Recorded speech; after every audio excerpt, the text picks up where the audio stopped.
My parents warned me not to look out the window at night. I just discovered the horrifying reason why. Ever since I was a baby, my parents always told me, don't look out the window at night. I always asked them why, but they would just shrug it off with a creepy smile.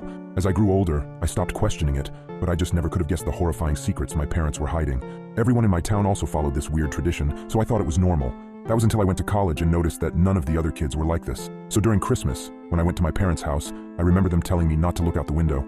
I gave them a smile and a small chuckle before telling them I wouldn't. However, curiosity struck me the moment they left the room. As I lay in the dark, I came to a decision. I was going to look out of the window. Just as my hand came to the sheer white curtain of the guest room, I paused. My mind flashed to that one time when I was 12. My parents were talking in the kitchen. I was home with the flu and was about to make my way to the sink for some water, but I stopped at the doorway. I hid behind the wall, peeking my head out from the doorway just an inch. My mother was crying and my father was holding her and rocking. That poor little girl. I feel horrible for her family, whispered my mother. My father just nodded and continued holding her. I went back to my room after that. Several hours later, my dad came up to my room with several pieces of wood and boarded up my windows. What are you doing that for, Dad? I asked him. Oh, it's nothing. Just safety reasons, he replied. I learned at school the next day that a little girl was found dead the previous morning, the window broken and curtains torn. I snapped back to the present. My hand drew back from the curtain. I shook my head, cursing myself for being so weird. What was the worst that could happen? It was just a window, it couldn't hurt me, right? As I reached my hand out again, my instinct was telling me to stop.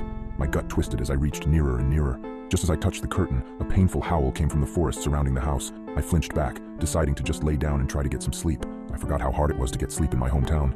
Every night, coyotes howled for hours everywhere in town, or at least I thought they were just coyotes.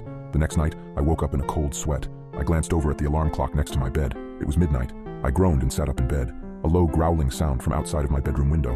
I thought back to last night and decided that I had made up my mind about looking out. I thrusted my arm towards the curtain and pulled back hard, almost ripping it away from the rod. I flattened myself against the wall next to the bed for a moment before I put one eye in front of the window. I immediately regretted my decision as I heard claws clacking up the house. I flung myself out of bed, tumbling on the floor. I stood up and got back up on the bed. I stuck my face closer to the window as the clacking got closer and closer. It suddenly stopped for a second before the most terrifying creature popped up from outside, emitting a horrible shriek as it did so. I can never forget its face, the way the hollow eyes oozed some kind of black substance, like tar, and the way its lips were pulled back into a gruesome grin, the teeth blood-stained and razor-sharp. It looked like it had 4 limbs, its front 2 slamming on the glass and pounding. As I was frozen in front of the window in terror, my parents burst into the room. My father held a shotgun. He marched up to my bed and yanked me away from the window. He pointed his shotgun at the creature, shooting a bullet at it. The thing scrambled away, leaving the window almost completely shattered. Damn it, son, it was a simple task. Just don't look out the window. How hard is that? My dad shouted at me. I wasn't processing his words. I was sitting on the floor, arms and legs splayed everywhere in utter shock.